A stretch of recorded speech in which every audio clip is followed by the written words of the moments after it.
Good evening and welcome back to another episode of The Longing, where today we're going to be continuing to read Thus Spake Zarathustra, Volume 3. So, let's get going.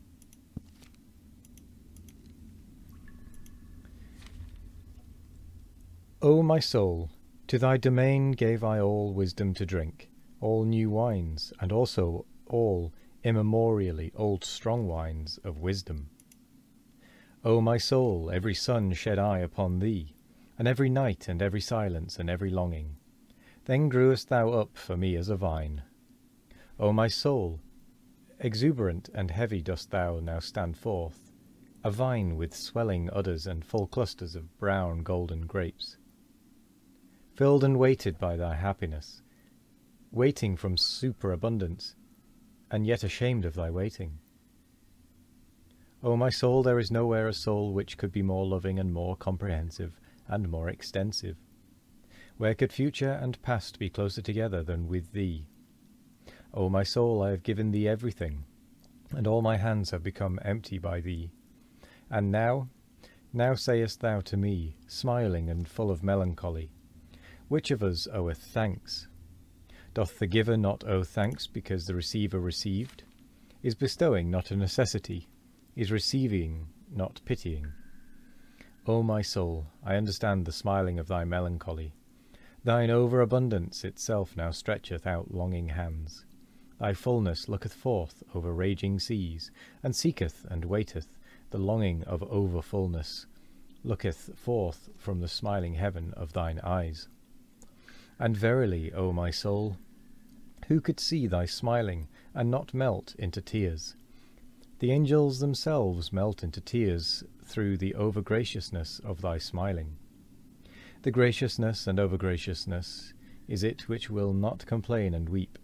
And yet, O my soul, longeth thy smiling for tears, and thy trembling mouth for sobs. Is not all weeping complaining, and all complaining accusing?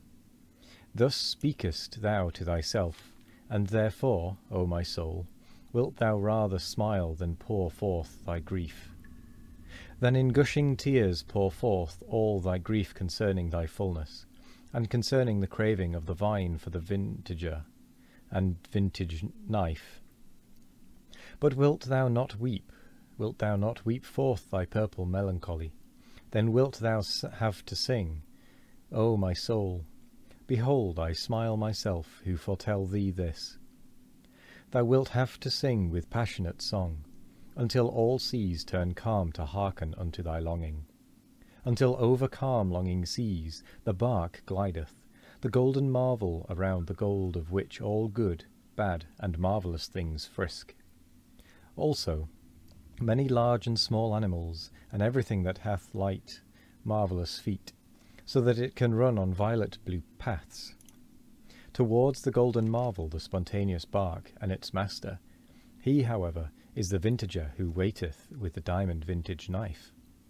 Thy great deliverer, O my soul, the nameless one, for whom future songs only will find names, and verily already hath thy breath the fragrance of future songs. Already glowest thou, and dreamest, already drinkest thou thirstily at all deep echoing wells of consolation. Already reposeth thy melancholy in the bliss of future songs. O my soul, now have I given thee all, and even my last possession, and all my hands have become empty by thee. That I bade thee sing, behold, that was my last thing to give. That I bade thee sing, say now, say, which of us now oweth thanks?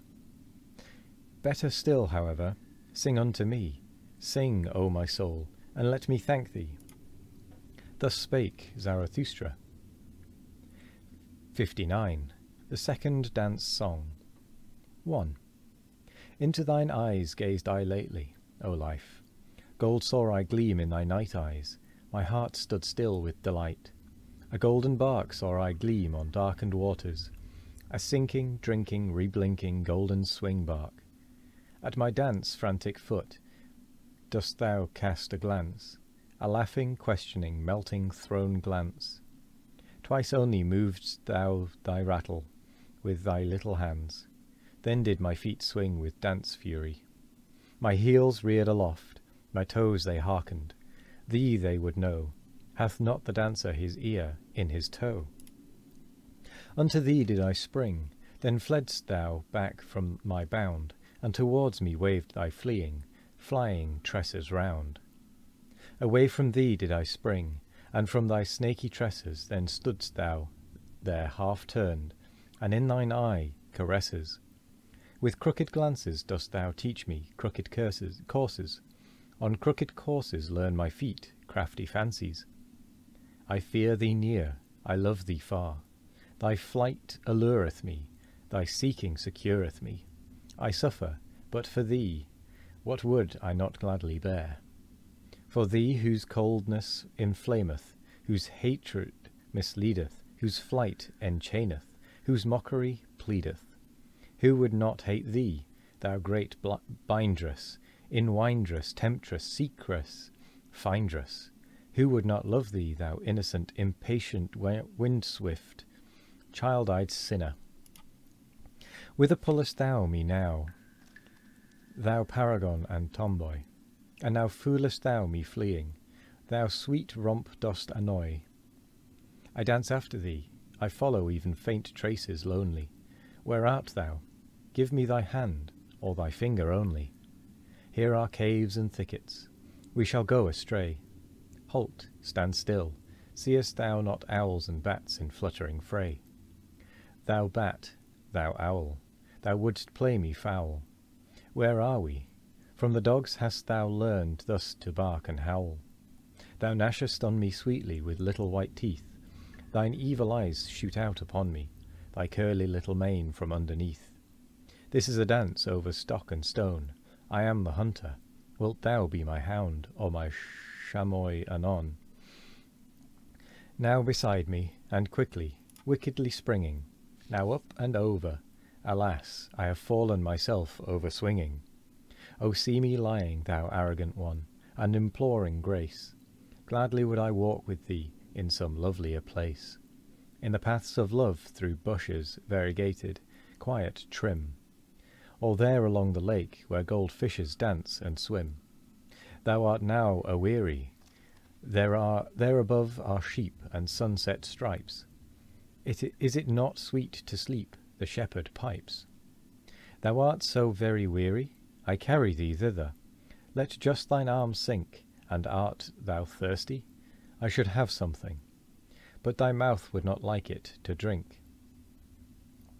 O that cursed nimble subtle serpent and lurking witch, where art thou gone?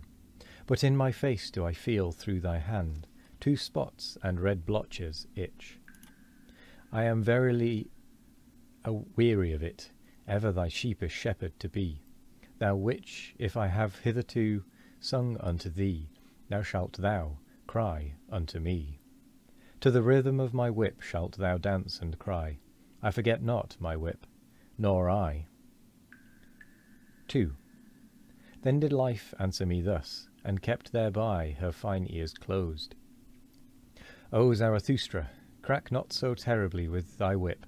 Thou knowest surely that noise killeth thought, and just now there came to me such delicate thoughts. We are both of us genuine ne'er-do-wells and ne'er-do-ills. Beyond good and evil found we our island and our green meadow, we two alone. Therefore must we be friendly to each other, and even should we not love each other from the bottom of our hearts, must we then have a grudge against each other, if we do not love each other perfectly? And that I am friendly to thee, and often too friendly, that knowest thou, and the reason is that I am envious of thy wisdom. Ah, this mad old fool, wisdom! If thy wisdom should one day run away from thee, ah, then would also my love run away from thee quickly. Thereupon did life look thoughtfully behind and around, and said softly, O Zarathustra, thou art not faithful enough to me. Thou lovest me not nearly so much as thou sayest. I know thou thinkest of soon leaving me. There is an old heavy, heavy booming clock. It boometh by night, up to thy cave. And with that, we come to the end of the 10 pages and the end of the episode as well. So what I will say is thank you very much for joining me today. I hope you all have a wonderful morning, evening, afternoon or night, no matter what time of day it is. I hope you all have a wonderful one of it. And as always, we will be back tomorrow for more of The Longing. Goodbye.